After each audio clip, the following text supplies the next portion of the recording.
Hello guys, তোমাদের সকলকে আমাদের সায়েন্স ফর ডিজিটাল স্কুলে স্বাগত। আজ আমি তোমাদের জন্য ফাইন্ড মিসিং নাম্বারে কিছু অঙ্ক নিয়ে এসেছি।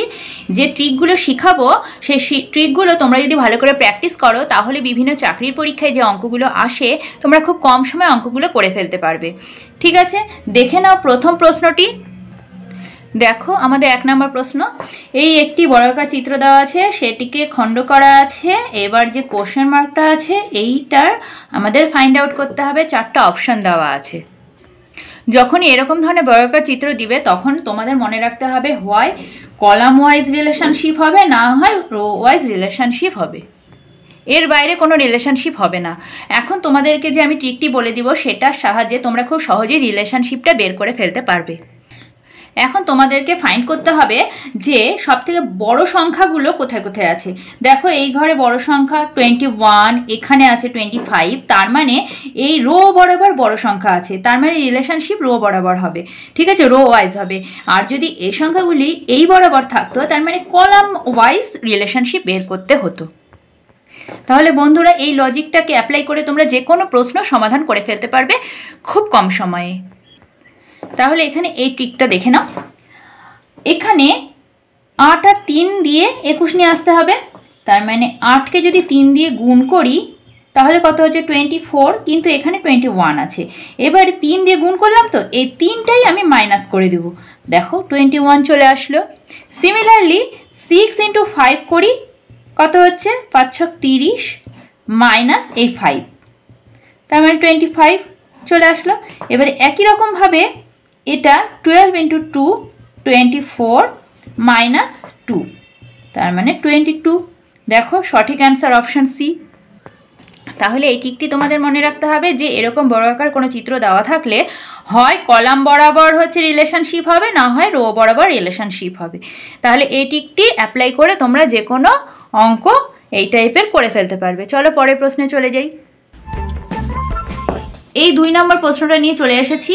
দেখো একটা সার্কেল আছে, এই সার্কেলে যে যদি অঙ্ক থাকে 4টা খণ্ড দেওয়া আছে, সেটা 5টা হোক 6টা হোক 7টা হোক, তোমাদের একটা ট্রিক মনে রাখতে হবে যে হয় এই ক্লকওয়াইজ হবে, হ্যাঁ, অথবা এই সামনাসামনি সম্পর্ক বের করতে হবে, অথবা এই যে সংখ্যাগুলো আছে এগুলার হয় স্কোয়ার, কোনো সংখ্যার স্কোয়ার কিনা কিউব কিনা সেটা আমাদেরকে দেখতে হবে ক্যালকুলেশন করে। এখানে তাহলে এইভাবে ক্লকওয়াইজ যদি দেখো 8-এর পরে 64 আছে, 64 পরে 216 আছে, কোনো সম্পর্কই এখানে হচ্ছে না। আবার এই 8-এর স্কোয়ার করলে 64 হয়, কিন্তু এই সামনাসামনি সেভাবে কোনো সংখ্যা নেই, 216। তো এবারে দেখি 8 কার স্কোয়ার বা কিউব, কার স্কোয়ার বা কিউব। যদি 2-এর কিউব করি তাহলে 8 আসে, 4-এর কিউব করলে কি আসে 64 আসে, আর 6-এর কিউব করলে আসে 216। তাহলে দেখো এখানে 2 4 6, এখানে কি আসবে নিশ্চয়ই 8-এর কিউব আসবে, তার মানে 8-এর কিউব মানে 512, তার মানে সঠিক অ্যান্সার অপশান বি। চলো পরের প্রশ্নে চলে যাই। দেখো 3 নম্বর প্রশ্নটা, এরকম ধরনের ফিগার আছে, ঠিক আছে, 4টা অপশান দেওয়া আছে। এখানে এই ফিগারে এই কোশ্চেন মার্কটা আমাদের ফাইন্ড আউট করতে হবে।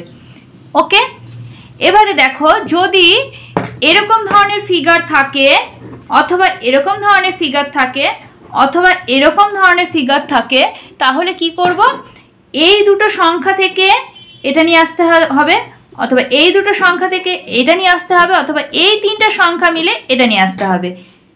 বুঝতে পেরেছ? তাহলে এখানে কোন ট্রিকটা অ্যাপ্লাই করব সেটা দেখে নাও। এখানে রিজনিংয়ের ক্ষেত্রে তোমাদের মনে রাখতে হবে যে সংখ্যাগুলো দেখে বুঝতে হবে যে এগুলো কোনো সংখ্যার কিউব না। তো দেখো এটা 1-এর কিউব, এটা 2-এর কিউব, এটা 3-এর কিউব। পরের ফিগারটার ক্ষেত্রে এটা কি হচ্ছে 4-এর কিউব হচ্ছে, এটা 5-এর কিউব হচ্ছে, এটা 6-এর কিউব হচ্ছে, তাই তো? এখানে এটা 3-এর কিউব ছিল, এটা 2-এর কিউব ছিল। তা আর এখানে দেখো এই 3 নম্বর ফিগারটার ক্ষেত্রে এটা হচ্ছে 7-এর কিউব, হ্যাঁ, এটা 9-এর কিউব। আর তাহলে এখানে কি হবে, এখানে দেখো 1 কিউব 2 কিউব থেকে 3 কিউব, 4 কিউব 5 কিউব, এখানে 6 কিউব, তাহলে এখানে 7 কিউব, তাহলে নিশ্চয়ই এখানে 8 কিউব হওয়া উচিত, এখানে 9 কিউব আছে যেহেতু, তাহলে এটা 8 কিউব হবে। তার মানে 8 কিউব মানে 512। তার মানে এখানে কোশ্চেন মার্কের জায়গায় কি হবে বন্ধুরা? 512। আশা করি তোমরা বুঝতে পেরেছো, সকলের কাছে ক্লিয়ার। ভিডিওটি ভালো লাগলে অবশ্যই লাইক করো, কমেন্ট করো, আর বন্ধুদের মধ্যে শেয়ার করে দাও। আর এরকম অনেক ভিডিও পাওয়ার জন্য চ্যানেলে নতুন থেকে থাকলে চ্যানেলটি